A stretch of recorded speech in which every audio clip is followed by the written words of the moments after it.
рамките на експедицията групата имаше среща с дипломатите от българското посолство в Делхи, където беше разквартирувана.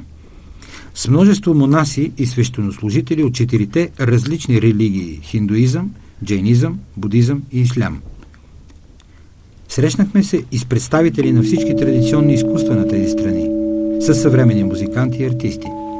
Експедицията получи благословие лично от негово светейшество Далай Лама на аудиенция в неговата резиденция в Дарамсала.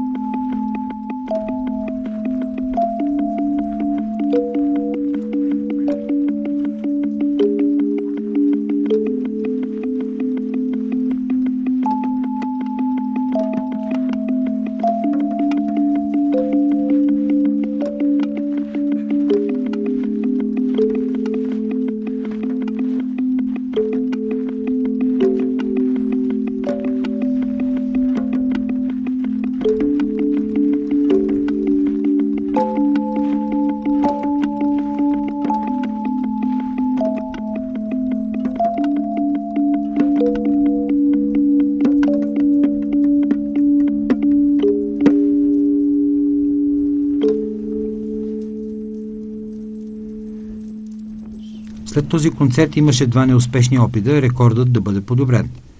Оказа се, че тази експедиция е била успешна